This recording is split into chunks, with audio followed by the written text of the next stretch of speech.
El siguiente episodio es presentado por Jaguar Video Films. Surgir y permanecer en el mercado solo es posible con una imagen que impresione y permanezca en la mente de los consumidores, llevando tu empresa a un nivel óptimo de figuración y recordación.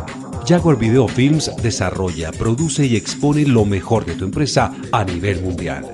Visítanos en www.jaguarvideofilms.com y entra al mundo de las grandes marcas. Contáctanos al 310-270-4344. Si tu empresa tiene una historia que contar o una idea para compartir, nosotros nos encargamos de tu proyecto audiovisual de principio a fin. Jaguar Video Films. Dale imagen a tu marca. Descarga los episodios gratis en escuchandoando.com. Maná, crianza orgánica. Los peces producidos en los novedosos sistemas de Maná, crianza orgánica, viven en agua purificada constantemente y son criados sin antibióticos ni hormonas, de manera segura, trazable y sostenible. Maná comercializa tu producción de peces, crustáceos y moluscos de consumo humano, así como vegetales orgánicos, y te acompaña en el proceso de principio a fin. La próxima vez que pidas pescado, que sea de Maná, crianza orgánica, y disfrútalo. Aprender es atrapar. Aprender es atrapar conocimiento de alguien más. Comprender es atrapar globalmente un conocimiento. Y emprender es atrapar una oportunidad para siempre. Bienvenidos. En Escuchando Ando, hoy emprenderemos y aprenderemos con... Y Edgar González, @eldecreativo, un mexicano creativo digital, apasionado de las redes sociales y de los fenómenos virales. Y pues los invito a escuchar mi programa aquí en Escuchando Ando. Tómense un tiempo, pónganse cómodos y denle play.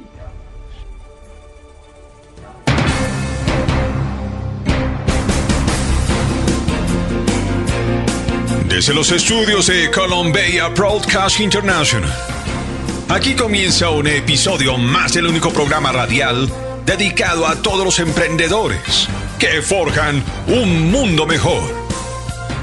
Escuchando Ando está al aire.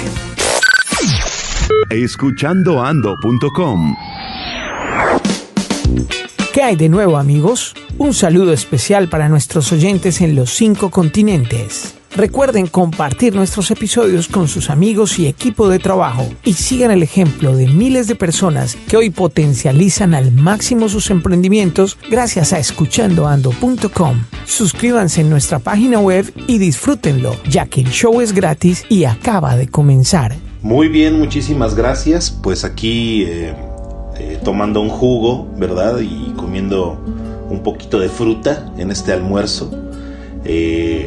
Pues un saludo, un abrazo a toda la gente que nos va a escuchar, que nos está escuchando ahora y bueno, pues un fuerte abrazo mexicano, ¿verdad? A todos aquellos que nos están escuchando. Tenemos muchísimo de qué hablar con Edgar González porque somos muy amantes del tema digital. En estos días veníamos diciendo que prácticamente ya está definido como dos mundos, el físico y el digital, y casi que todos los emprendimientos que se hagan, si piensan mantenerse en el tiempo, tienen que estar ligados de una u otra manera a nivel digital. Entonces, Edgar González, cuéntanos, ¿qué opinas de eso? Es interesante el contexto actual. Vamos, ahora cuando tengo la oportunidad de acercarme con clientes nuevos, muchos de ellos han adquirido, desde mi punto de vista, un conocimiento bastante amplio, fíjate. Yo creo que estamos comenzando a entrar en una era donde el cliente muchas veces ya sobrepasa el conocimiento y la experiencia de muchos de los que proveen los servicios digitales. Creo que, y esto es muy bueno, creo yo, en México al menos, creo que tendremos unos 2 o 3 años encontrándonos esta nueva ola de clientes que saben muy bien de todo esto. Y cuando les comienzas a hablar del tema digital y comienzas a hablar de esta fusión, porque ya no podemos hablar de una división, sino al contrario es una fusión de los medios digitales con la realidad. Y esto se ve de manifiesto en cosas como por ejemplo los influencers, que son una mezcla entre gente del mundo real que está generando un contenido, que está asistiendo a un evento, que está comentando en tiempo real sus experiencias, y obviamente esto tiene un reflejo directamente en medios digitales donde tiene la difusión, donde genera el ruido, y poco a poco hemos ido nosotros integrando, tanto del lado de los que nos dedicamos a hacer la estrategia, integrando estas dos partes, la realidad y digital, y ya no las vemos por separado. Creo que también actualmente existe toda una corriente de clientes que buscan justamente eso dentro de sus estrategias, ¿no? Integrar lo digital y lo real. Ya no hay una diferencia, de hecho la gente ya no percibe esta diferencia. A la gente incluso le preocupa cuál es su imagen, lo que está representando de sí misma en redes sociales, tanto o más que en la vida real. Entonces creo que hemos llegado a un tiempo bien interesante para aquellos que nos dedicamos a la comunicación publicitaria, y pues bueno, pues yo creo que esto ya no lo para absolutamente nadie. Hay algo que me impresiona de lo que tú dices, y es que, bueno, tú tienes 18 años de experiencia o un poco más, entonces tú concibes el mundo análogo a nivel publicitario y el digital porque viviste el análogo y fuiste protagonista de la transición, pero los nuevos publicistas no, o sea, los nuevos no saben cómo era el carro hace 18 años porque no estaban allí, no vieron cómo se trabajaban las estrategias de mercadeo en esa época. Entonces la visión o la mente o el cerebro a ti te trabaja de una manera diferente a como le trabajan a los jóvenes publicistas. No es algo que es bien curioso y que de cierta manera da ventaja el conocer los dos mundos, pero es bastante insólito que esto esté sucediendo. Es decir, que la gente hoy a nivel digital piensa, o los millennials y de ahí para acá, piensan de una manera muy diferente a como piensa una persona que vivió la era análoga. Sí, fíjate que hay de todo. Digo, hay gente que es de mi generación, se quedó varada de alguna manera en el antiguo esquema, ¿no? Y yo vengo desde la época cuando las agencias se dividían en el área digital, que era un cuarto pequeño ahí en la agencia, con 4 personas, uno que hacía páginas, uno que programaba, uno que diseñaba y otro que vendía. Básicamente ese era el área digital de las agencias. Yo llegué a fundar varias áreas digitales en algunas, y muchos se quedaron tal vez varados y atrapados en esta visión donde digital era hasta cierto punto, y siempre lo comparo con ello, es el patito feo de la publicidad, ¿no? Era como el hermanito que nadie quería, pero de pronto se transformó en el cisne, ¿me entiendes? Entonces es ahora muy interesante cómo digital se transformó absolutamente, y como bien dices, hay publicistas de esta nueva generación que ya no conocen la diferencia, y que por el contrario ahora para ellos digital es la base de la pirámide, es el fundamento. Si no haces ruido en digital no existes. Así hagas una gran campaña de outdoor, así hagas una gran campaña en televisión, si la gente no habla de ti en medios digitales, no estás ocurriendo. Entonces muchos han cambiado totalmente su mindset, y como dices, sí, para algunos de mi generación es una ventaja haber vivido la diferencia entre esas dos vertientes, y tal vez por ello nosotros ahora tenemos una visión muchísimo más amplia de cómo implementar y cómo funciona, de conocer en la práctica, y en la práctica de la manera más dura, aquellos que tuvimos que abrir brecha porque era muy difícil convencer a un cliente de entrarle de lleno a digital en un momento cuando no teníamos nosotros las armas, no teníamos la manera de llegar con ellos y decirles que iban a tener mejores resultados en muchas de las fases del funnel de marketing, porque no teníamos los números, no teníamos en las manos los estudios. Actualmente existen todos los estudios que quieras. Si buscas en Google vas a encontrar un funnel que te explica cómo hacer la conversión, ¿verdad? Desde un visitante a tu sitio, ¿verdad? Hasta que te lo llevas a la lealtad. Entonces, el día de hoy ya no es necesario la evangelización de digital, ¿me entiendes? El día de hoy ya un cliente pide digital en automático. Y sí, es muy interesante. Creo que daría para muchas horas de charla hablar de esa transición y cómo nos tocó vivirla a nosotros los que tenemos más de 18 años haciendo publicidad digital. 18 años, y lo que debes haber visto, escuchado, pensado debe ser para escribir muchos libros. Compártenos cómo ha sido tu vida desde que arrancaste en el ámbito publicitario al día de hoy. Fíjate que mi llegada al mundo de la publicidad es interesante porque yo jamás me propuse entrar al mundo de la publicidad. Yo estudié diseño, entonces digamos que mi pasión tenía que ver más con acomodar píxeles. Mi pasión tenía más que ver con la ilustración y con la tipografía, y esta pasión me llevó a diseñar páginas web en un tiempo donde las páginas web se diseñaban casi de manera artesanal, ¿no? O sea, podríamos decir que a mí me tocó ser artesano de las páginas web. Y por artesano me refiero a que pues hoy todo está automatizado, ¿verdad?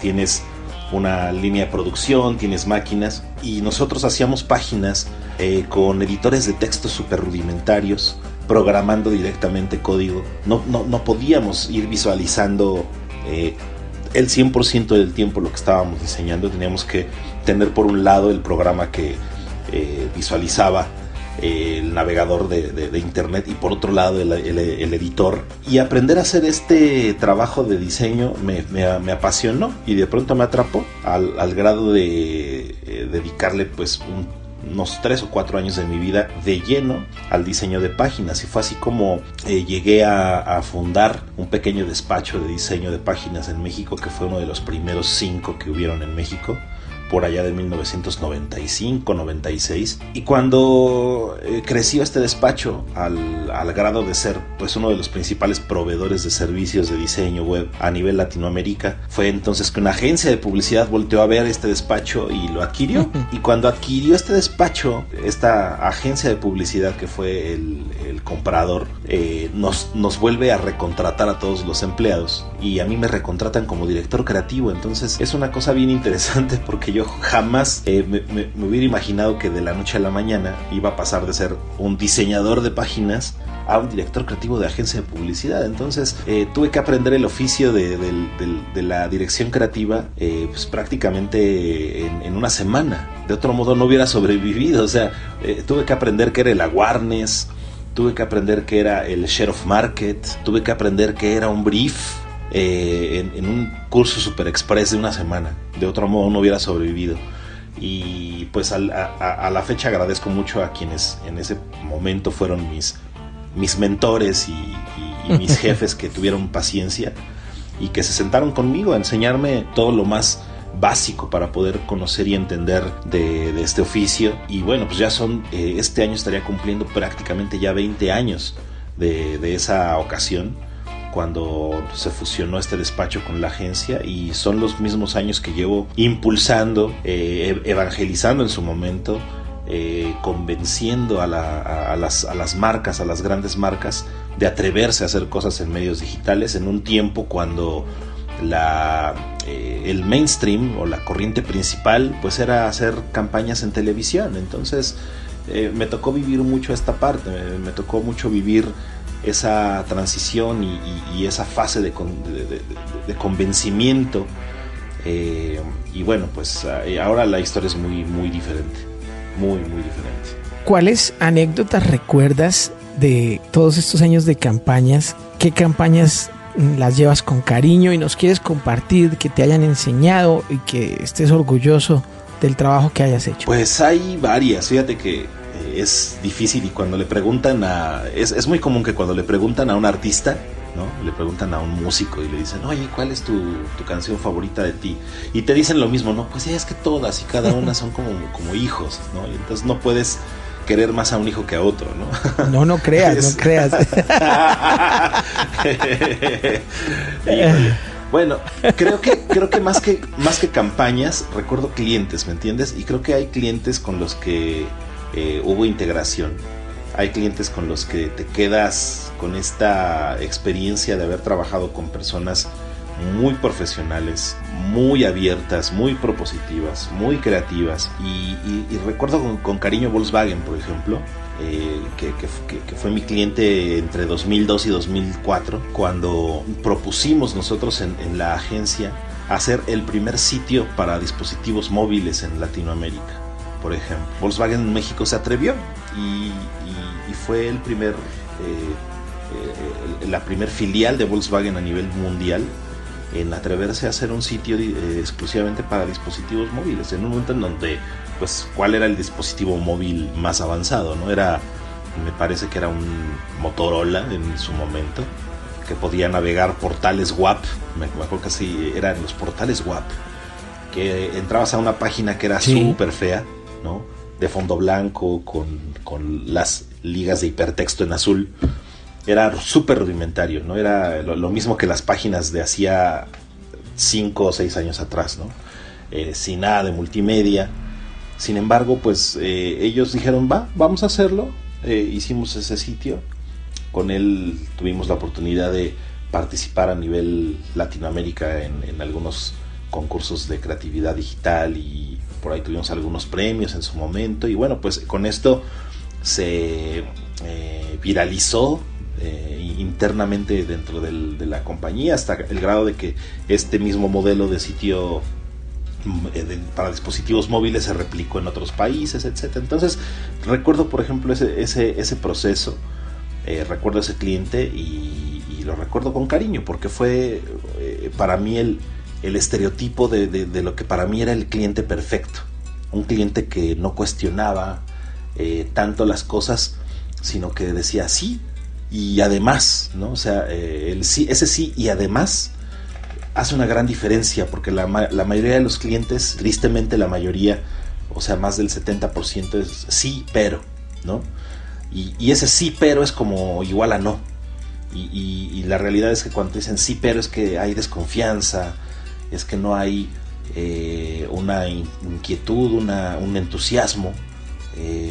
Y bueno, pues termina uno casi siempre cambiando las cosas o presentando algo muchísimo más ad hoc para lo que ellos esperan, o el típico entre los que hacemos publicidad digital es la opción segura, ¿no? La opción safe. Me gustan los clientes que no les gusta la opción safe, y ese fue uno. Otro fue Disney, que lo mismo, digo, Disney lleva en su ADN la innovación, lleva en su ADN la originalidad. Por tanto, las ideas que nosotros proponíamos para este cliente tenían que ser de esa talla. Entonces lo recuerdo también porque fue un cliente que me empujó mucho hacia adelante, ¿no? Que me hizo volverme más selectivo, investigar más a fondo, que me hizo aprender nuevas técnicas, llevarme al límite. Y esos clientes también son muy buenos, los clientes que te llevan al límite, pero de la buena manera, que te llevan al límite, pero no del fracaso, de la frustración, sino que te llevan al límite de tu creatividad y de tu experiencia. Creo que esos clientes también. Entonces Disney es otro. Y de más recientes, haber trabajado para Marca País, para México, para el gobierno de la República, creo que también fue una experiencia muy, muy enriquecedora.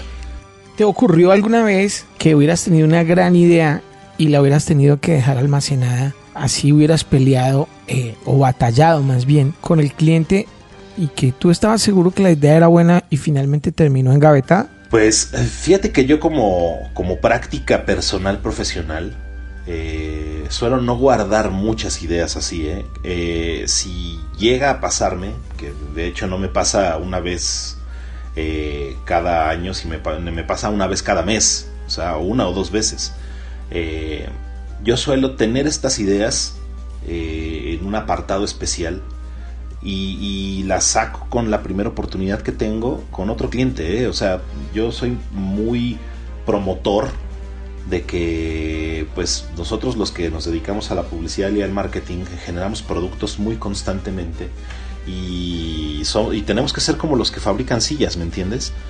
O sea, si ya un cliente te canceló el pedido de sillas, bueno, pues tú ves la manera de volverlas a vender. Entonces no te vas quedando con sillas guardadas en una bodega.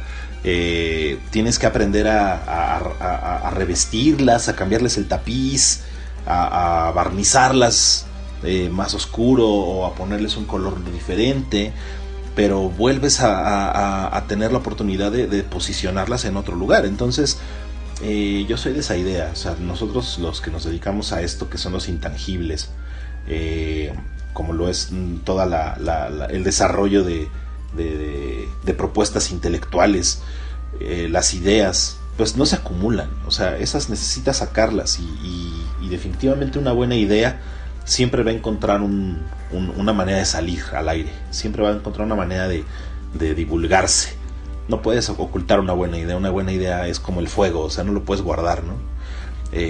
Si lo guardas, comienza a quemar y tiene que salir e incendiar. Entonces yo soy mucho de esa idea. No puedes guardarte una idea así en un cajón.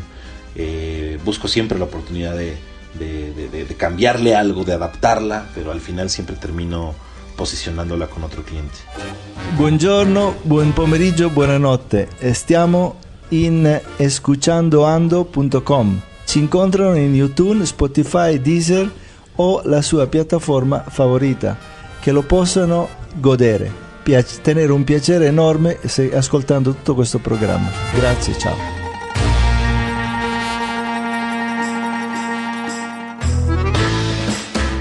Bien interesante. Eso me recuerda y me hace pensar que utilizas los intangibles como si fueran tangibles. Porque hay un término, no sé si lo has escuchado, el upscale. ¿Lo conoces? Upscale. Sí, lo ubico. Que es como, para los oyentes que no lo conocen, es como tomar un elemento y graduarlo a que sea algo mucho mejor que eso. Sí, llevarlo a su siguiente nivel, ¿no? Es justamente aumentarlo. Sí, por ejemplo, digamos, una cuchara vieja, volverla a una manija de puerta, y es totalmente válido, ¿me entiendes? Claro. Entonces, lo mismo haces, pero con las ideas. De pronto te funciona algo en pequeño y después lo tomas y lo llevas a otra, incluso a otra marca, y ya lo haces en grande. ¿Es eso lo que quieres decir? Sí, claro, y de hecho es una práctica, yo creo, muy útil y muy enriquecedora, porque eso me ha ayudado, por ejemplo, a darme cuenta que las ideas muchas veces tienden a sufrir mutaciones, pero en el fondo siguen teniendo un poder. Y sobre todo en el mundo del marketing, creo que te das cuenta que es cada vez más y más difícil, como se dice de manera coloquial, inventar el hilo negro, ¿no? Es cada vez más difícil. De hecho, por ahí hay una serie que es muy interesante, se las recomiendo a todos ampliamente que la busquen. Se llama Everything is a Remix. Everything is a Remix. Entonces, en esta serie puedes ver, por ejemplo, cómo algunas películas que son icónicas de la historia de la cinematografía constantemente se están copiando a sí mismas. Están copiando los encuadres, están copiando los estilos de filmación, están copiando incluso hasta los diálogos. Entonces, cuando tú vas y ves una película, lo que estás viendo es el remake del remake del remake. Es un guión pues prácticamente armado con la inspiración, llamémosle entre comillas inspiración, que muchas veces es como un tributo o rendirle un tributo a cineastas previos y a obras de la cinematografía previas, pero tú no te das cuenta. O sea, a menos de que tú seas un cinéfilo y conozca a la perfección la trayectoria o la historia de algunos directores o algunos estilos de cinematografía, te das cuenta de eso, ¿no? O realmente te das cuenta que la gran mayoría de la gente no está constantemente buscando referencias, ni está constantemente buscando de dónde vinieron las ideas, ¿verdad?, para construir las nuevas películas. Por ejemplo, yo tengo un caso que es clarísimo de esto que tú dices, y es esta serie de Stranger Things en Netflix, y es una serie que aquellos que tenemos la curiosidad y sobre todo aquellos que crecimos en los 80s, que pertenecemos a la generación X. Cuando ves la primer temporada de Stranger Things, es una tras otra, identificar las referencias, ¿no? Dices, esto lo tomaron de la película de E.T., esto lo tomaron de la película de Stand By Me, esto es un homenaje a etcétera, etcétera. Entonces te das cuenta que hay carreras completas de cineastas, de publicistas, de músicos, construidas a partir de esto, a partir de tomar la idea de otros o de ellos mismos muchas veces, y transformarla o llevarla a un siguiente nivel. Entonces estamos hablando de una era, además en la era digital, en esta era en la que cualquiera puede tomar una fotografía de internet y transformarla en un meme, ¿no? Estamos hablando de que jamás como ahora tenemos gente creativa, y gente creando a partir justamente de estas ideas que permanecen de pronto guardadas en un cajón, como bien decías, ¿no? Tal vez guardadas en una gaveta, y esa gaveta puede ser YouTube, esa gaveta puede ser un blog, esa gaveta puede ser cualquier documento que sale de nuevo a la luz, y esa idea se transforma, y esa idea, esa cuchara, como dices, ¿no? se retrabaja, se pule y se transforma en otra cosa completamente diferente. Entonces creo que jamás como ahora vivimos esta era, la era de la transformación de las ideas ya existentes, y de la readaptación de estas ideas en nuevos contextos para poder funcionar y para poder tener una utilidad nueva. Bueno, mucho de lo que dices lo lleva uno al campo de la psicología. ¿Qué tanto entras en la psicología a la hora de hacer tus trabajos?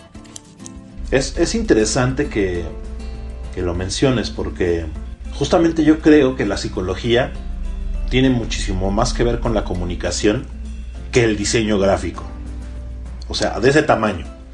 Nosotros los que nos dedicamos a la publicidad sabemos perfecto que existe el dúo dinámico de la comunicación publicitaria. El dúo dinámico de la comunicación publicitaria son las duplas. En las agencias de publicidad se suele trabajar con duplas. Una persona que piensa, que es el copywriter, y la persona que materializa, ¿no? O que produce la idea, que es el diseñador o el director de arte. Entonces este dúo dinámico está constantemente produciendo estas ideas, que es el producto de una agencia de publicidad. Producen campañas, producen posteos en Facebook, producen pósters, etcétera. Pero se deja muy, por así decirlo, muy olvidado un punto, y el punto es que muchas de estos productos que salen a partir de la mente de este diseñador y de este redactor lleva algo, y eso algo que hace que su comunicación sea más efectiva se llama insight. Entonces, la mejor publicidad del mundo es la publicidad que lleva este ingrediente, que lleva un insight.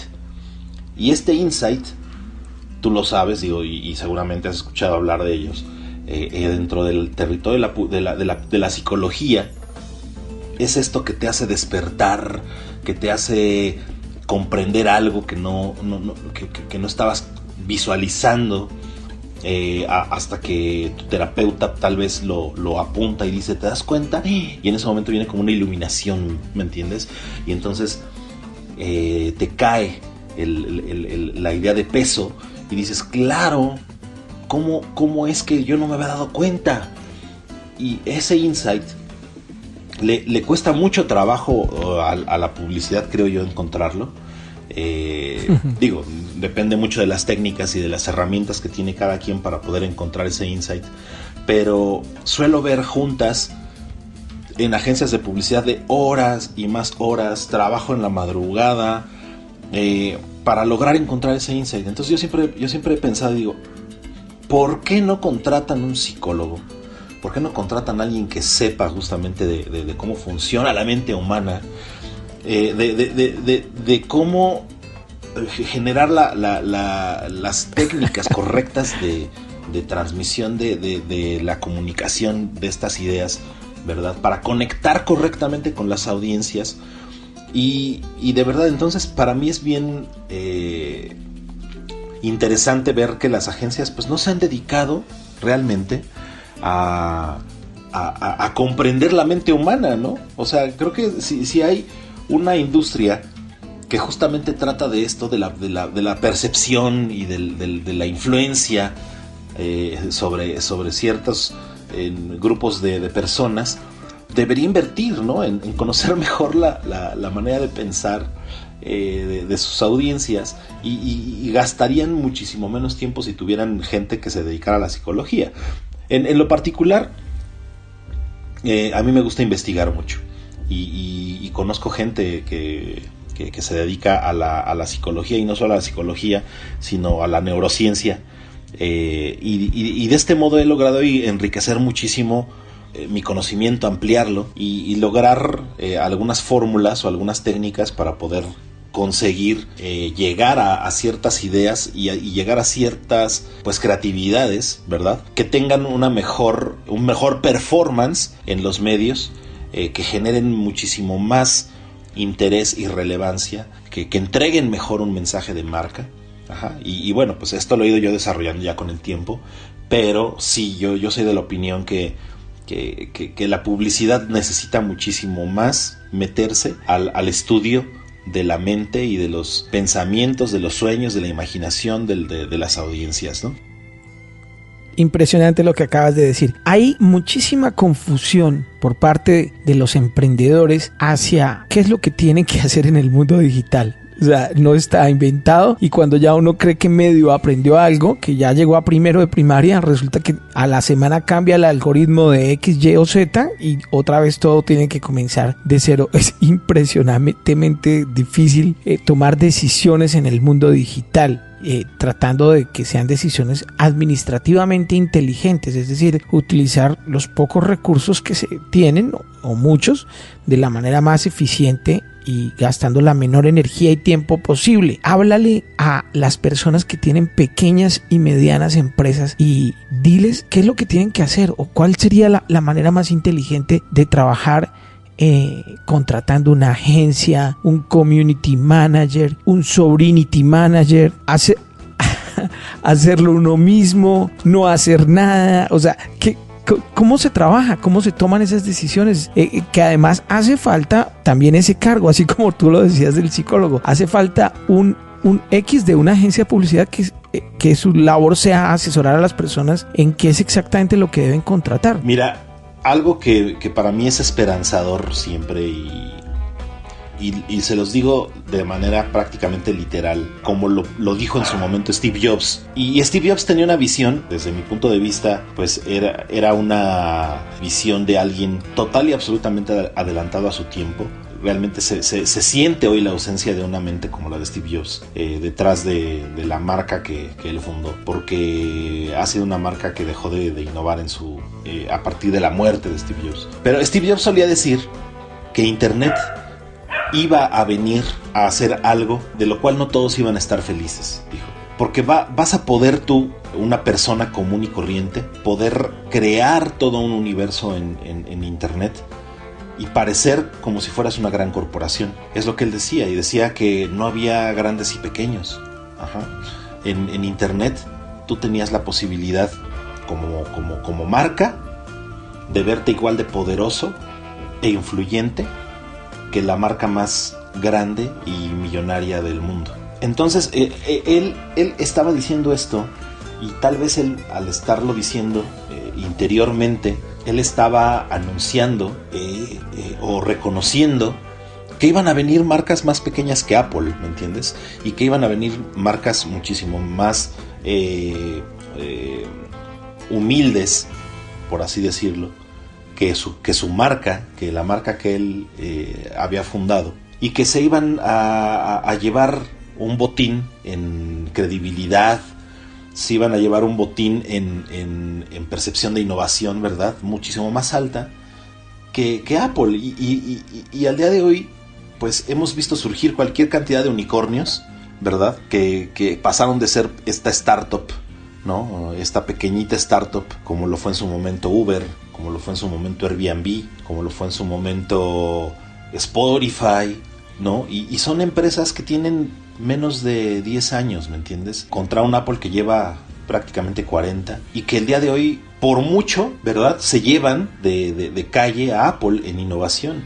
Se llevan a Apple de ser propositivas, de estar realmente atendiendo las necesidades reales de la gente, ¿no? Entonces es bien interesante cómo el mismo Steve Jobs estaba vaticinando en esas palabras lo que iba a ocurrir gracias a Internet.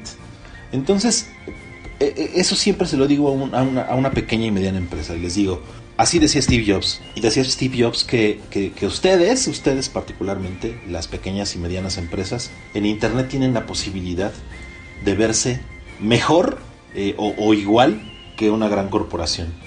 Tú puedes construir una estrategia lo más rústica o rudimentaria o lo más innovadora y original que quieras. Le puedes invertir mucho o muy poco y sin importar cuánto sea realmente lo que inviertas, lo que hagas, la relevancia que logres tú generar a partir de lo que estás haciendo, de tu producto, de tu historia, la manera en la que cuentes tu historia va a ser la gran diferencia. Entonces, para mí sí existe como toda esta parte de entender los algoritmos, de entender cómo diariamente hay modificaciones, ¿verdad? En estas plataformas para poder pautar la publicidad, pero eso es por una parte. O sea, yo creo que eso se cuece totalmente en una cazuela diferente. Yo de lo que hablo es, tú como marca necesitas construir una historia, necesitas construir una estrategia donde lo que tú hagas por sí mismo sea algo que despierte el interés al grado de que yo quiera verlo, y de que yo quiera engancharme con tu historia y no perderme los capítulos.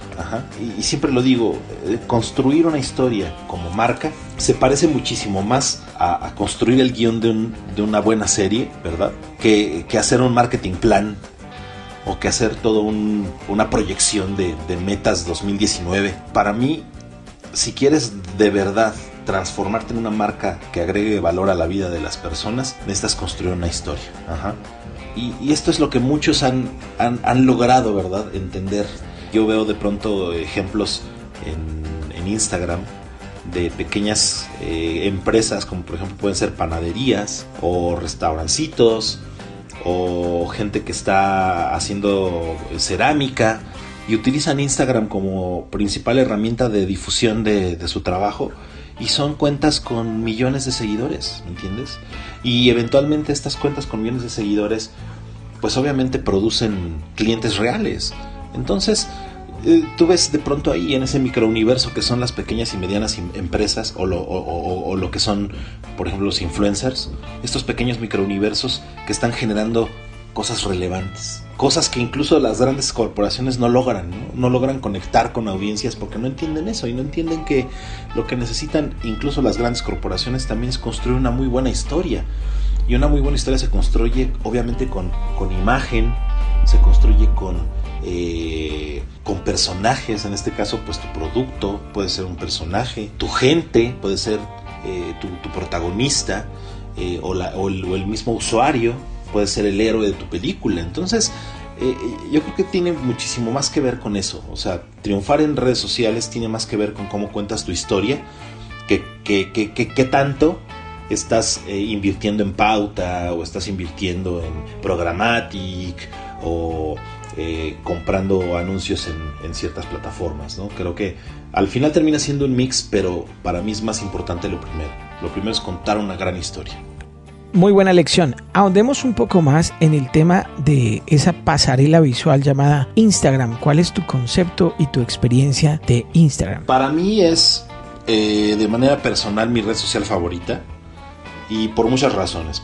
Una, porque es el campo de experimentación, desde mi punto de vista. Es el laboratorio más grande de insights del mundo. Ajá. Es el laboratorio más grande de comportamiento humano, es el laboratorio más grande de técnicas de atracción. Ajá. Es el laboratorio más grande de todo aquello que nosotros dentro del ambiente de la publicidad siempre quisimos reproducir en un terreno, por así decirlo, árido. Quisimos reproducirlo de manera artificial. En Instagram se dio de manera natural. Instagram es como este gran bosque donde sueltas cualquier semilla, ¿no? Y esta semilla crece sin la ayuda de ningún ser humano. Y la publicidad sigue siendo como esta maceta en un departamento donde siembras tu semilla y tienes que estar regándola, poniéndole fertilizante, sacándola al sol, ¿verdad? Y a ver si crece la planta. Ajá. A ver si crece. Instagram es ese bosque, es esa selva donde no necesitas hacer otra cosa más que dejar la semilla y que crezca. Entonces, de ahí lo fascinante para mí. O sea, para mí Instagram es un gran hito de la historia de la comunicación, a la cual pues yo creo que todavía no le ha llegado siquiera su hora de brillar realmente. Cuando Mark Zuckerberg toma la decisión de comprar Instagram, creo que hizo, en ese momento firmó su seguro de vida. Y el hecho de que Facebook el día de hoy esté perdiendo relevancia, esté perdiendo seguidores, esté perdiendo credibilidad, cada vez es más atacado. Creo que cada semana surge alguna noticia donde nos enteramos que Facebook está inmerso en algún escándalo. Ajá. Tal vez de recopilación de información sensible que hizo a través de alguna aplicación de algún tercero, y que pues esto genera un gran escándalo, o de gente que transmite su suicidio a través de Facebook, o de gente que se filma cometiendo alguna atrocidad.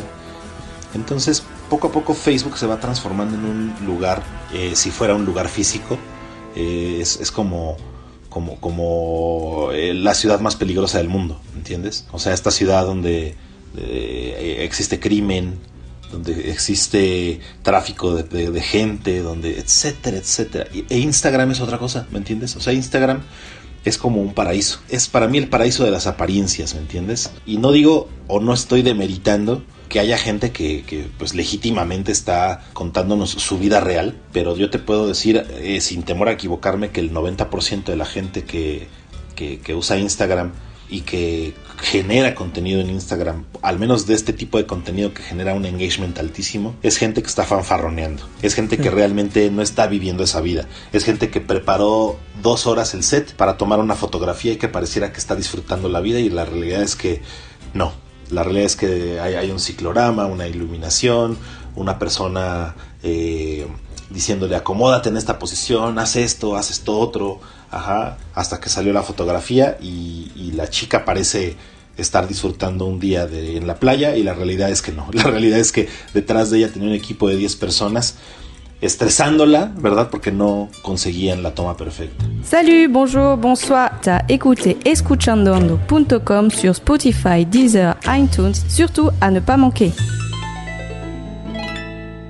Esto abre un debate bien amplio, ¿me entiendes? Porque para mí abre un debate en donde descubrimos que hay una nueva generación empujando por mostrar una vida perfecta en esta red social, y se preocupa más por fingir vivir una vida cool y feliz que vivirla realmente, ¿me entiendes?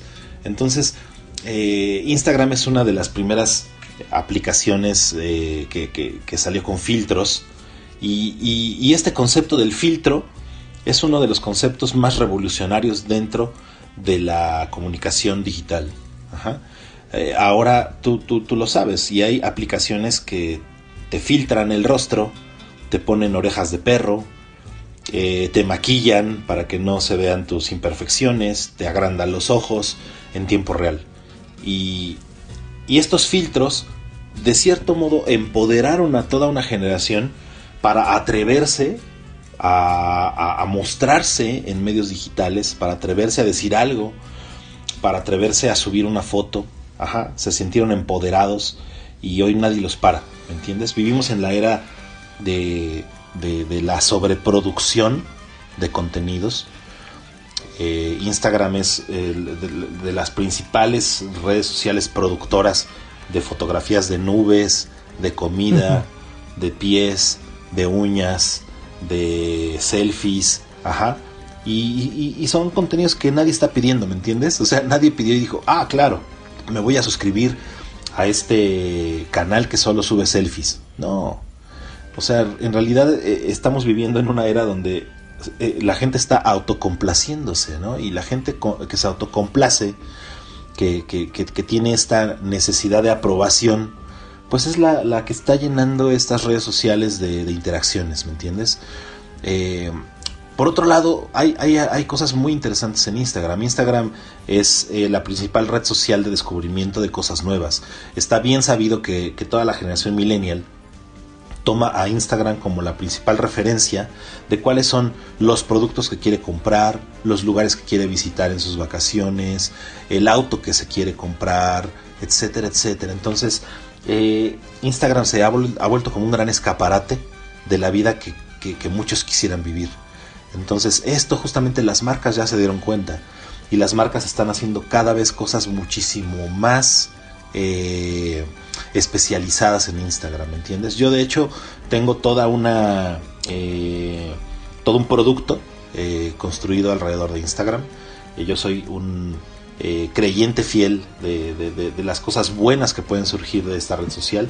Yo de hecho dirijo un grupo dentro de Instagram que se llama Mextagram, que es un grupo que se encarga de promover a fotógrafos mexicanos, que se encarga de promover a México a través de la imagen, que ya llevo 7 años con este grupo, impulsando la creatividad y haciendo cosas con marcas, pero sobre todo descubriendo nuevos valores, descubriendo gente que vale la pena seguir en esta red.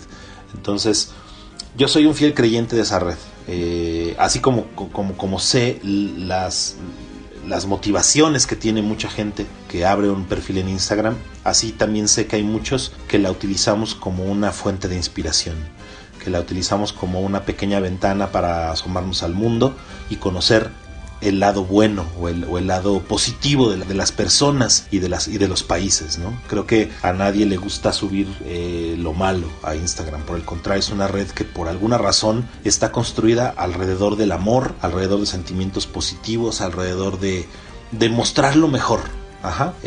La gente que genera un perfil en Instagram no quiere subir su vida triste o no quiere subir cosas que entristezcan.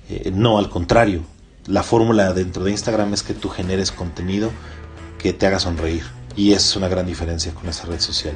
Bien, y es tan interesante el tema de Mextagram y lo que has creado allí, que merece que le dediquemos un tiempo en un momento para ahondar un poco más en el tema. Pero antes de llegar a Mextagram, quería hacerte varios comentarios. Ahora que tú mencionas lo de los insights en Instagram, imagínate lo arrepentidos que podrían llegar a estar muchos publicistas de no haberle sacado el jugo que merecía a los fotoálbumes en los 80s e incluso en los 90. O sea, creo que si hubieran sabido que iban a encontrar tantos insights en Instagram, tal vez mucho publicista ochentero y noventero hubiera encontrado grandes ideas si se hubieran ahondado más en los fotoálbumes de las casas, ¿no? Claro, porque el poder de la imagen, creo que hay mucho que desmenuzar y hay mucho que rescatar y analizar, porque cuando tú tomas una foto, cuando tú estás presionando el obturador, lo estás haciendo por una razón, y esa razón no es simplemente capturar el momento. Cuando tomas una foto, quieres materializar de alguna manera un momento en el tiempo, quieres congelar la emoción, la sensación. Entonces cada imagen es una pequeña cápsula donde guardas un momento específico en la historia o en tu historia que te produjo ciertas sustancias en tu cabeza, ¿me entiendes?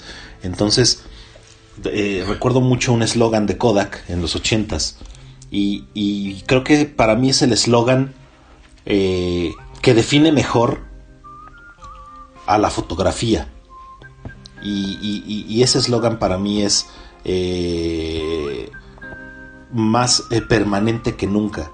Y yo no lo relaciono solamente con Kodak, que era la marca que lo ostentaba, sino lo relaciono con cualquier persona que toma fotografías. Y ese eslogan era, y de hecho tenía aquí en México un jingle que decía: todas esas emociones volverán a ti, recordar es volver a vivir. Kodak. Y en mi infancia me dejó marcado, ¿me entiendes? Me dejó marcado ese eslogan, ese jingle, porque desde muy niño yo veía a mi papá tomar fotos. Y para mí era una gran ceremonia el día que mi papá recogía las fotografías reveladas en el supermercado y que llegaba con un álbum nuevo y que comenzábamos a acomodarlas, ¿no? Que comenzamos a acomodar esas fotos en el orden que venían en los negativos, ¿me entiendes? Entonces, en esta ceremonia, en este pequeño ritual, habían muchos cócteles de sustancias, ¿no? Y no me refiero a que nos drogábamos, ¿verdad? No,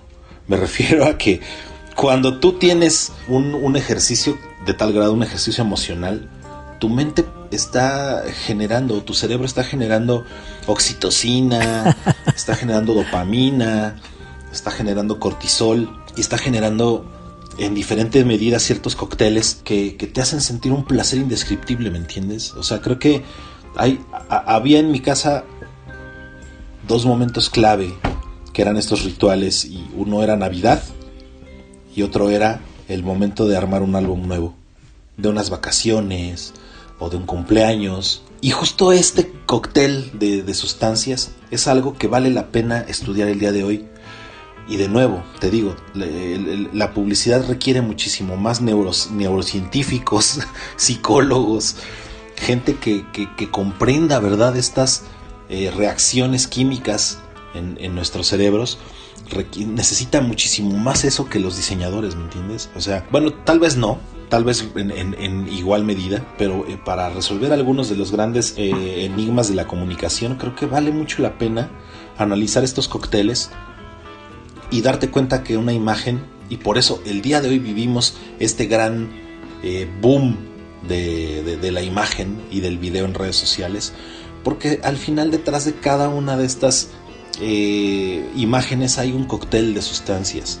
Detrás de cada video y de cada fenómeno viral, lo que hay son sustancias que estamos generando en nuestra mente y que son fenómenos que se pueden explicar solamente desde ahí, ¿me entiendes? Son fenómenos que solo puedes explicar a través de estos cócteles de sustancias, y lo que estás viendo, por ejemplo, en un fenómeno viral, tal vez es muy poco popular decirlo, pero en realidad lo que estás viendo es una adicción, ¿no? Y cuando ves este gran fenómeno y ves millones de personas comentando un mismo video o sumándose a un fenómeno viral, haciendo memes, en realidad lo que estás viendo es todo un grupo de gente adicta.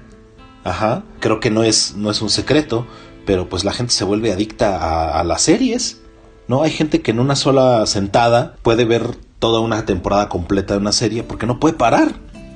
Ajá. Y al final estos son sustancias en su cerebro y se vuelve adicta al cortisol, se vuelve adicta a la oxitocina y todas estas sustancias que estás generando cuando estás consumiendo una historia que te mantiene al filo de la silla. Entonces es bien interesante toda la cuestión de la imagen y toda la cuestión de la generación de una imagen. Cuando tú obturas, cuando tú presionas el obturador, lo que estás guardando es como si estuvieras guardando en ese momento el último pedacito del cigarro, ¿verdad? La última fumada, lo apagas y te lo guardas para darle el último jalón a ese cigarro antes de tirarlo a la basura, ¿no? Eso es lo que estamos haciendo cuando tomamos una foto. Cuando tomamos la foto de un concierto, cuando tomamos la foto de un paisaje, queremos guardar ese último jaloncito, ¿verdad?, del cigarro para disfrutarlo después en la comodidad de nuestra casa, ¿no? Llevarnos ese pedacito de emoción y de generador de sustancias para nuestra mente. ¿Qué será más una foto? Con respecto a lo que dices, ¿será más el objeto que fotografié o esa información que me queda en el cerebro? Yo creo que tiene que ver con lo segundo, claro, pero el detonador, pues es obviamente la foto. O sea, la foto, al final, si tú la analizas, ¿qué es? O sea, tanto una foto física pues, es papel, ¿no? Es papel, y una foto digital pues, son kilobytes, ¿no? Es información. Entonces, ceros y unos. En realidad la foto no tiene eso. O sea, y es más, tu mente puede recordar detalles de esa escena. Ajá. Entonces, siendo muy estrictos, ni siquiera necesitarías una foto para poder recordar un momento específico. Pero ¿qué pasa? Una foto es un atajo. Ajá. Una foto es una manera muy práctica y económica de poder preservar un recuerdo sin necesidad de ocupar RAM en tu cabeza.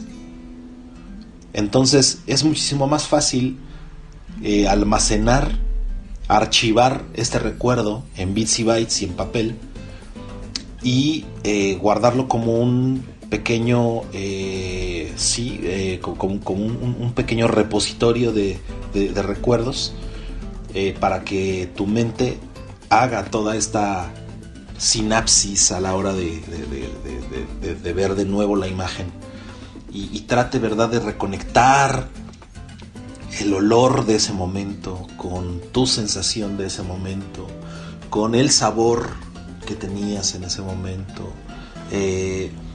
Nuestra mente es de verdad una maravilla, es todo un universo, y a veces no podríamos de verdad creer toda la información que es capaz de guardar nuestro cerebro, y de todas las sustancias y de todas las sensaciones que puedes recrear a partir de una imagen. Entonces esto explica nuestra adicción a Instagram, eso explica nuestra adicción a las fotos de paisajes, nuestra adicción a las fotos de comida. Nosotros mismos no podemos explicarnos, ¿no? Y cuando tú le preguntas a alguien que sigue el hashtag foodporn en Instagram, y le preguntas, ¿y por qué lo haces? Es que de verdad no puedo parar de ver fotos de comida. Por supuesto no puedes parar de ver fotos de comida, porque cada vez que ves una, estás de verdad, o sea, imaginando el sabor, estás imaginando el olor. Tu mente tiene ese poder, tu mente tiene el poder de trasladarte aunque tú no hayas estado presente. Ajá, y podrías jurar que estás oliendo, ajá, ese platillo que estás viendo en la fotografía, y te vuelves adicto a eso, te vuelves adicto a esas sensaciones, y te vuelves adicto a esa capacidad de tu mente. Entonces muchos de verdad no nos damos cuenta que en realidad somos adictos a nuestra mente, somos adictos a nuestro cerebro, y somos adictos a lo que nuestro cerebro es capaz de darnos si lo estimulamos de la manera correcta. ¿Cómo será ese mundo detrás de mis ojos? Una cosa es el elemento que yo veo en la fotografía, y otra cosa es el elemento que mi otro yo, mi inconsciente, está viendo en la fotografía, ¿no? Sí, claro, y creo que poco a poco, igual que en el marketing, hemos estado borrando ya la línea entre el marketing digital y el marketing tradicional. Está pasándonos, actualmente estamos llegando a un punto en donde estamos borrando la línea entre lo subconsciente y lo consciente, ¿me entiendes? Creo que esa es otra de las grandes bondades de la era digital, y que creo que poco a poco nos ha estado ayudando a reconectar justamente nuestro cerebro consciente de nuestro cerebro inconsciente, y poco a poco estamos aprendiendo a sacar provecho de estas emociones que antes no nos atrevíamos a reconocer, o nosotros, los que nos dedicamos profesionalmente a la comunicación de marcas, nos estamos atreviendo a justamente aprovechar esta capacidad que tiene una imagen o un video de provocar estas reacciones subconscientes. Y esto nos habla mucho del conocimiento que tenemos de nosotros mismos, y creo que estamos en una muy buena era, en un muy buen tiempo en la historia, donde la curiosidad por conocer más de nosotros mismos, donde este interés legítimo y real por conocernos más a fondo, puede traer cosas muy positivas. Ajá, y no solo al terreno del marketing o de la publicidad, me refiero a todo. Creo que es mucho mejor que ahora te conozcas a ti mismo, porque el conocerte a ti mismo te ayuda, por ejemplo, a tomar una mejor decisión de vida. te ayuda, por ejemplo, a encontrar una pareja más estable. Y creo que vamos a llegar a ese punto en donde vamos a tener una generación de seres humanos más conscientes de su inconsciente, más conscientes de lo que su cerebro está percibiendo aún en ese backstage donde normalmente no teníamos acceso en otro momento, en otro tiempo, o requeríamos de técnicas muchísimo más complicadas, ¿no? Como la hipnosis o las drogas para poder alcanzar ese subconsciente, ¿me entiendes? Creo que vamos a entrar en una era muy interesante de la percepción. Obviamente esto va a venir a influir muy positivamente, espero, a la comunicación humana. Olá, bom dia. Eu sou Norma Barbado, do Brasil. Convido a todos a escutar Escuchando Ando. Escuta e empreende.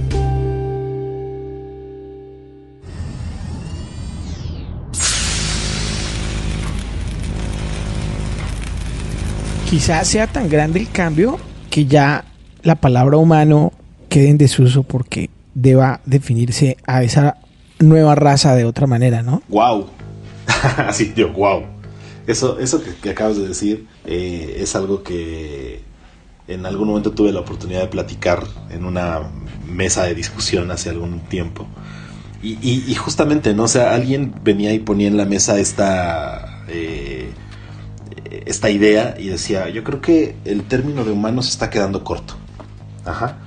El término de la palabra en sí mismo creo que nos está limitando, porque en su momento cuando los seres mitad máquina, mitad humanos pues sean una realidad, como ya hay algunos que dicen, ¿no?, que somos cyborgs porque nuestro celular es una extensión de nosotros, entonces ya somos seres mitad organismo biológico y mitad aparato electrónico, ¿no? Entonces creo que no sé si vaya en su momento a resignificarse la palabra humano, o haga falta, ¿verdad?, crear una definición nueva o una palabra diferente. Pero lo que sí es cierto es que ya el ser humano, el serlo, el representar tú a toda una raza de seres vivos, tiene significados más profundos y tiene significados más complejos. Diariamente vemos discusiones en redes sociales acerca de de la inclusión, de la equidad de género, de la tolerancia de las minorías, y vemos surgir movimientos de denuncia de acoso y todo esto, y yo digo, de verdad, poco a poco nosotros le vamos dando más significado a ser humanos. Y si bien ser humanos nos define como seres no perfectos, como seres que están en una constante búsqueda, yo creo que vivimos más que nunca una era donde también ser humano vale muchísimo más que en cualquier otro momento de la historia, ¿no? O sea, el permanecer humanos, el permanecer siendo seres emotivos, inteligentes, detrás de un celular escribiendo un tweet, es muchísimo más importante que nunca. Ajá. Entonces creo que hay en ese momento una necesidad, y esta necesidad de volver a percibir esta calidez, esta conexión emocional entre personas a través de las redes sociales, creo que adquiere importancia más que nunca, ¿no? El cine son 24 fotos cada segundo, una inyección de imágenes al cerebro directa. Si funciona así el cine, y uno cuando sale de las películas, de acuerdo a la película, camina de una manera o de otra, tú me entiendes lo que quiero decir. ¿Qué pasará con Instagram? Cuando yo empiezo a ver una foto tras otra, en algo me tiene que cambiar mi manera de vivir, de pensar, de tomar decisiones, y el orden de las fotos en el Instagram como tal evidentemente juega un papel importantísimo, ¿no? Sí, fíjate que aquí en Instagram lo que opera, creo yo, es un algoritmo que puedes tú educar, by the way, y que puedes domesticar dependiendo de tus gustos y las cosas que tú sueles dar like, los hashtags que sueles revisar constantemente, etcétera. Y hay algo bien interesante, y detrás de los fierros de Instagram, pues hay, yo creo que equipos de gente que están constantemente analizando emociones y comportamientos, porque yo creo que Instagram, más que cualquier otra red social, es una red social donde nuestros sentimientos, nuestras emociones, nuestras necesidades, nuestras perversiones incluso, salen a flote. Afloran, como bien dices, cuando vas a ver una película al cine y estás siendo bombardeado de fotogramas, pero al final te están contando una historia lineal. En Instagram no, en Instagram no necesitas realmente ser bombardeado por 24 frames por segundo, o sea, puedes detenerte 2 o 3 segundos en cada fotografía, darle like. Había por ahí una estadística que decía que en un minuto una persona en Instagram puede ver hasta 200 fotografías, en un minuto. Y son 200 historias diferentes, ¿me entiendes? O sea, yo creo que esta magnitud o esta capacidad no la conocíamos de nuestra mente. El poder absorber 200 historias en un minuto. Esto es muchísimo más que los 24 frames del cine, pero que al final nos están contando una sola historia. En Instagram puedes ver 200 fotos en un minuto. Y son 200 historias que absorbes y de las cuales puedes verdaderamente tener una comprensión. Una persona que hace que se le llama swipe, ¿no? Que estás con un dedo haciendo hacia abajo en tu timeline, y que vas viendo las fotos y que alguna capta tu atención más que otra, te detienes, le dedicas 2 segundos o 3 segundos. 2 segundos o 3 segundos es ahora de verdad un lujo. El lograr atrapar la atención de un ser humano en su celular 3 segundos, créemelo, o sea, es un logro épico. Y que siga, ¿verdad? Haciendo swipe, pum, pum, pum, a ver, vamos a scrollear, ¿no? Hacia arriba, vamos a ver, un video de pronto, me atrapa. Pero aún de esas fotos que llegan a pasar ante sus ojos, y en los cuales no se detuvo ni una fracción de segundo, aún esas quedan marcadas. Aún esas. Es muy probable que si esa persona se la vuelva a topar alguna de esas fotos que pasó de rápido, dice, esto ya lo había visto. Sí, lo vi. Lo vi hace rato que me metí en Instagram, vi esta foto. No me detuve a verla con detenimiento, pero sí la recuerdo. La recuerdo en haberla visto pasar. Y así somos ahora. Ahora nos estamos volviendo seres capaces de absorber una cantidad tremenda de información en un lapso muy corto de tiempo. Entonces, esto es una gran revolución y para la gente que nos dedicamos a la comunicación es un reto. Esto nos está constantemente recordando que las marcas pueden ser tan relevantes o irrelevantes como queramos hacerlas, pero definitivamente si no estás considerando contar una historia que valga la pena detenerse 3 segundos en Instagram, lo estás haciendo muy mal. ¿Qué nivel de complicación esto? Porque en los 80 y 90 uno simplemente tenía que ir al pie de la onda de la música, las películas y una cultura que no tenía muchas variantes, y si las tenía pues eran fáciles de identificar. Hoy pareciera que son mundos, o sea, Instagram es un mundo, Twitter es otro mundo y así sucesivamente, y es llegar a otro mundo a comunicar de una manera totalmente diferente. Pues sí lo creo. ¿Es así? Sí lo creo definitivamente. Lo impresionante es que se suponía que iba a ser más fácil y resulta que ahora con la tecnología tiene un nivel de complejidad mayor, ¿no? Es que tiene una complejidad, pero es como decía, no recuerdo si era Leonardo da Vinci que acuñó esta frase, o se le atribuye a él, que dice que la simplicidad es la sofisticación más alta.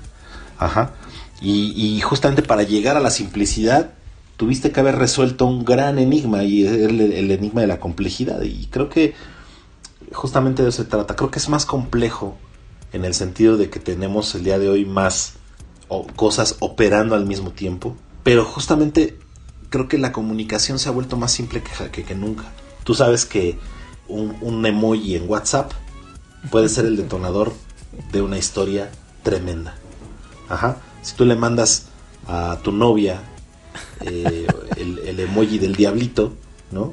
O sea, eso puede detonar una historia tremendamente fuerte, ¿verdad? Sensacional. Si me envían una foto con un besito, ¿qué me habrá querido decir? Exacto, entonces tú puedes, o sea, ahí es donde tú te das cuenta que justo si bien los procesos cognitivos y los procesos psicológicos, etcétera, el mix de medios a través de los cuales puedes hacer llegar un mensaje a la audiencia, el no sé qué, bueno, todo se resume en un emoji en WhatsApp en el momento adecuado, en el contexto idóneo, puede detonar una gran historia. Entonces, la comunicación en realidad se ha vuelto muchísimo más simple. Ajá. En realidad lo que estamos buscando los seres humanos es comunicarnos con menos esfuerzo. Y hay que entender ese contexto, y justo lo complejo es entender por qué ahora la gente puede comprender con un emoji algo tan complejo como lo es una seducción, ¿no? O una invitación clara de seducción con un emoji. Ajá. O podemos traducir absolutamente un emoji, o sea, y de ahí construir una gran historia. ¿Por qué podemos hacer eso? Eso es lo complejo. Pero justo ¿por qué? Porque eso nos ayudó, nos ha hecho llegar al nivel de sofisticación o de simplicidad del que Da Vinci nos había dicho, ¿no? O sea, del que Da Vinci nos había hablado, ¿no? Hemos llegado al tiempo de la simplicidad. Y hay que entender esto porque muchos publicistas siguen enfrascados en complicarla, ¿no? De hecho, es muy común toparse todavía con clientes que suelen decirte, uy, no, es que esto no lo podemos implementar porque el target no lo va a entender. Entonces termina tu pieza, que era limpiecita, ¿sabes? Es esta foto súper limpia con un limbo blanco y con un copy que caía en una esquina y que era una pieza digna de premio de Cannes Lions. Y termina siendo un cartel con un fondo que era el color que le gusta a la esposa del cliente, con un copy ocupando la mitad del póster y un disclaimer chiquito abajo que es como una explicación, que es como una ficha de pieza de museo, donde viene todo el statement, ¿no? Donde viene, y esta imagen representa esto y esto y esto, y es la visión del cliente del no sé qué, y entonces es eso, terminamos contando el chiste, ¿me entiendes? Porque hay clientes que no están conscientes de la capacidad que tiene su target para entender estos mensajes. Entonces tú le explicas a un cliente, le dices, oye, tú vienes y me dices que tu target no va a entender nuestro cartel o nuestra campaña, pero tu target sí es capaz de scrollear 200 fotos en Instagram, ajá, y de comprenderlas todas. Tu target sí es capaz de meterse media hora a Facebook y ver 30 memes, ajá, o sea, todos estamos acostumbrados al bombardeo de información, y me estás diciendo que tu target no va a entender mi cartel. Eso es lo que me estás diciendo. Entonces tenemos que aprender esto, y tenemos que entender que ya pasamos este umbral donde antes sí, y lo reconozco, tal vez en los 80s y 90s éramos susceptibles de crear una campaña que la gente no entendiera porque necesitaba más información para comprender nuestra comunicación. Pero vives en una era donde ya todos estamos inmersos en una vorágine gigantesca, en un bombardeo de información tremendo, donde es imposible que una persona no entienda una publicidad. Hablemos de tu proyecto Mextagram. Comencemos hablando del día en que nació. ¿Cómo fue ese día? Mextagram nació el mismo día que murió Steve Jobs. Ese mismo día yo estaba trabajando en un cubículo. Estaba haciendo yo un proyecto para la Bolsa Mexicana de Valores. Trabajaba yo en un proyecto de experiencia de usuario, haciendo una interfaz. Y cuando me entero de la muerte de Steve Jobs, pues para serte muy honesto, me sentí un poquito triste, pero al mismo tiempo con una esperanza bien fuerte. Porque dije, ¿quién va a venir a sustituir a este hombre? Por aquel entonces yo tenía un perfil en Instagram, que era una red social pues relativamente nueva, no tenía ni siquiera un año. En México probablemente habían solamente unas 30,000 o 40,000 personas registradas. Entonces era un medio muy nuevo, muy nuevo, y era una aplicación que solo funcionaba en dispositivos Apple. Entonces era una aplicación que era hegemónicamente de Apple, para dispositivos móviles iPhone, y esto suponía una segmentación muy interesante.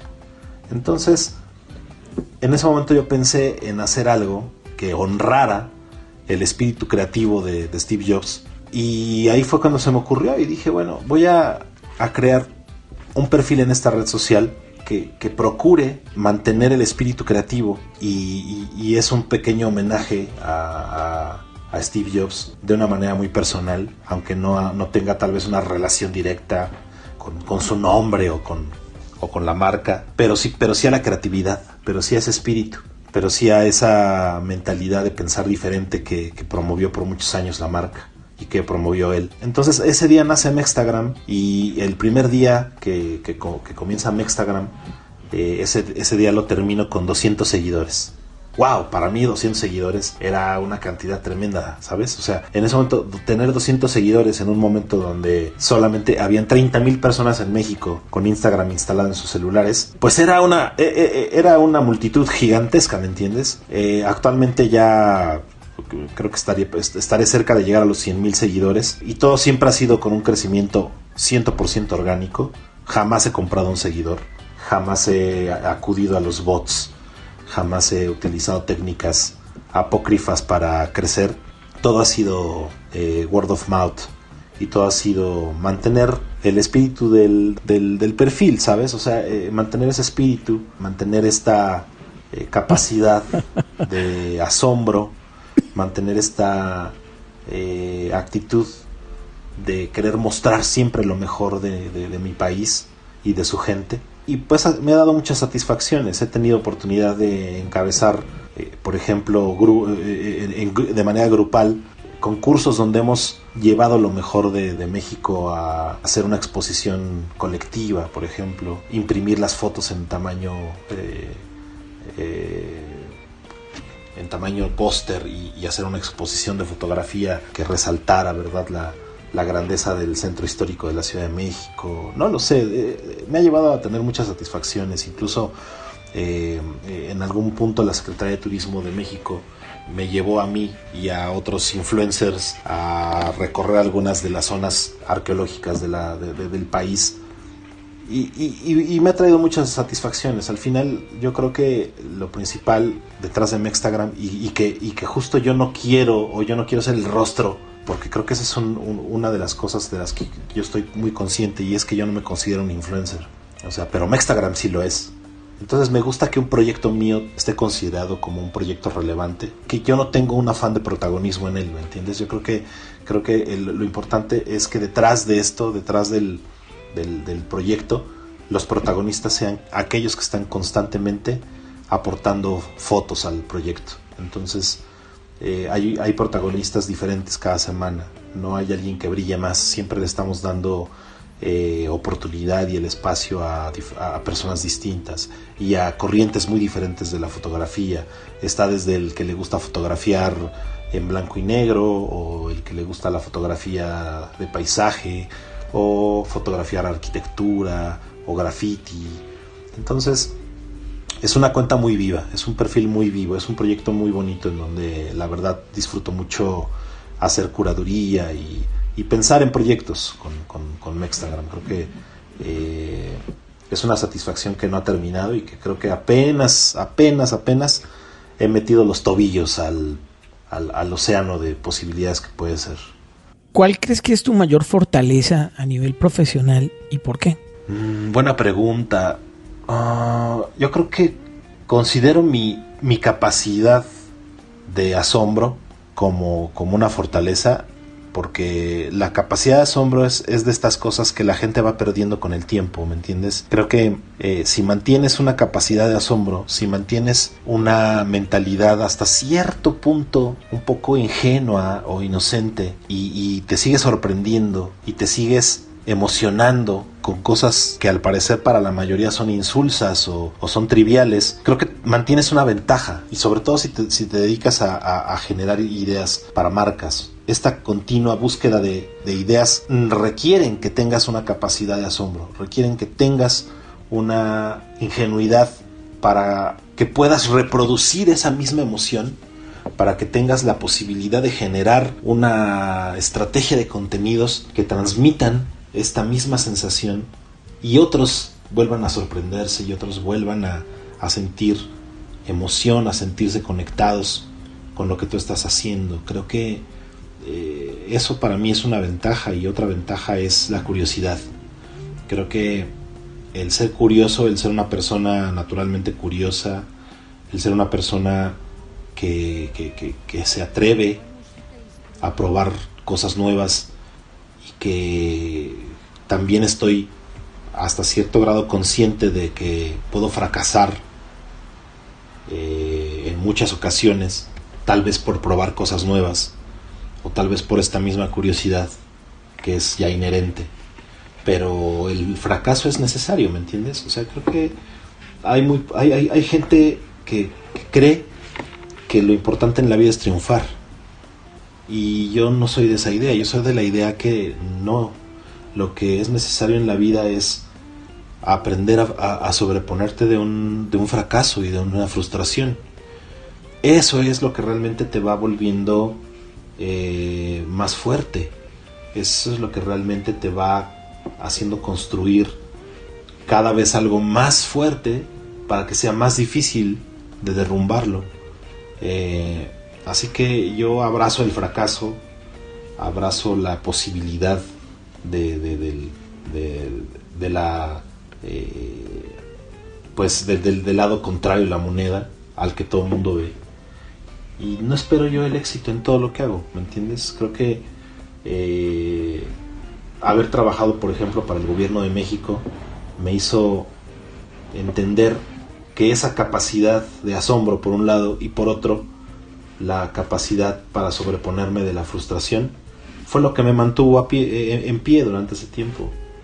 Trabajar para gobierno es una de las cosas más frustrantes al que te puedes someter tú como comunicador, pero por otro lado también es de las más satisfactorias. ¿Qué quieres que sea de ti a futuro? ¿Cómo te ves? ¿Cuáles son tus planes? Mira, por ahora aquí en México acaba de ocurrir un movimiento que fue consecuencia de un hashtag que nació hace un par de años, y era un movimiento para denunciar el acoso en redes sociales.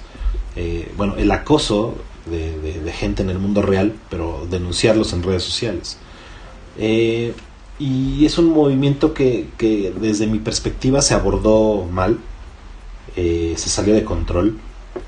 Se crearon diferentes cuentas donde se denunciaba a gente del ámbito periodístico, de la publicidad, del ambiente de la música, del ambiente intelectual, y entonces hubo una persona que fue denunciada justamente en el perfil de este movimiento de músicos, y este músico que fue ahí difamado, hasta donde estamos, hasta donde sé el día de hoy, pues fue difamado porque no se le ha comprobado nada, y lo acusaron de haber acosado cibernéticamente a niñas, y este músico terminó suicidándose. Entonces esto abrió todo un gran debate aquí en México sobre si era una manera válida, ¿verdad?, estos mecanismos de denuncia anónima a través de redes sociales, de denuncia de acosadores y de gente, de hombres que han ejercido estos juegos de poder y de manipulación sobre mujeres en sus entornos laborales, etcétera. Y esto a mí me detonó algo en el cerebro, y ahorita estoy muy comprometido con la idea de crear algo aquí en México que nos ayude a construir un ambiente libre de machismo en un país que es pues hegemónicamente machista, donde tenemos a nuestras principales figuras de la época de oro del cine, como lo es Pedro Infante, ¿no? que era un tipo macho, ¿no? que acosaba a la mujer en la calle, en donde fuera, como si fuera su derecho, ¿no? Que tenemos pues toda una construcción social alrededor de esta supremacía del hombre sobre la mujer. Entonces es interesante porque pues si lo analizas te vas a dar cuenta que respiramos machismo, ¿no? Entonces es difícil erradicar unas conductas pues que toda la vida crecimos con la idea de que era lo correcto, ¿no? O que crecimos con la idea de que eso era permitido, o que era nuestro derecho como hombres. Entonces ahorita pues mi mente está un poquito ocupada en eso, en pensar qué hacer. Lo que tengo muy claro es que gran parte de este virus, si le podríamos llamar de alguna manera, el virus del machismo, pues es algo que de lo que somos infectados desde que somos niños. Y respiramos machismo, bebemos machismo en nuestras casas. Entonces me queda muy claro que es con la infancia donde necesitamos ir y comenzar a trabajar hoy para crear generaciones futuras ya libres del virus. Entonces en eso estoy ahorita trabajando. Creo que ese es ahorita mi siguiente gran reto. Estoy convocando gente aquí en México que me ayude a definir bien cuáles serían los pasos dentro de este gran proceso, entender, leer, entrevistarme con feministas, pues para crear un criterio muchísimo más amplio, ¿no? y aterrizar una buena idea y que sea algo que se pueda replicar no solo en México sino en toda Latinoamérica, que creo que todos más o menos estamos infectados del mismo virus. Edgar, si queremos contactarte y contratarte, ¿a dónde nos comunicamos? Pues me pueden escribir, tengo una cuenta de correo, que es la cuenta de correo de mi proyecto. Tengo un proyecto actual que se llama Yo Creador. Yo Creador no es una agencia, más bien es un laboratorio. Yo así lo defino. Yo Creador es un laboratorio de creatividad y de ideas. Y me estoy involucrando actualmente con marcas y me estoy involucrando actualmente con algunas agencias también para pues de alguna manera revolucionar algunas corrientes de pensamiento, para ampliar un poco más nuestro criterio y tener justamente mejores técnicas para llegar a las ideas que están el día de hoy operando para comunicar a las marcas, a las personas. Entonces me pueden escribir, es edgar@yocreador.com, edgar@yocreador.com. Ahí pueden escribirme o me pueden buscar en redes sociales como @eldecreativo, que es como nació originalmente mi cuenta de Twitter, que era un personaje anónimo, era el de creativo, porque así dicen todos los clientes, ¿no? Siempre se olvidan de tu nombre y dicen, ay, es que que vino, el de creativo que trajiste, ¿no? Entonces se quedó así, salí del anonimato y pues, al final me quedé con esa cuenta, con ese nombre en Twitter, en Facebook y en Instagram me pueden encontrar como el de creativo. Pues nada, sería un placer por ahí recibir sus comentarios, sus correos, sus saludos, lo que sea. Pues muchas gracias a el de Creativo por su gran generosidad con nosotros al compartirnos todos sus pensamientos o gran parte de ellos y aprender tantas cosas escuchándote, Edgar. De verdad, muchas gracias. No, gracias a ustedes. Un saludo allá. He tenido la oportunidad de estar por allá un par de veces, una en Cartagena, una por allá en Bogotá y bueno, pues para mí ha sido de las experiencias más enriquecedoras de mi vida andar por allá. Gente muy cálida, gente con la que conecto de manera pues prácticamente natural y pues les mando un gran abrazo desde acá, amigos. Les mando un órale. Les mando un ¿qué pasó, mi chavo? y pues nada, creo que en la sangre traemos algo que nos une a los mexicanos con los colombianos, y pues un abrazo por allá a todos los que nos escuchan.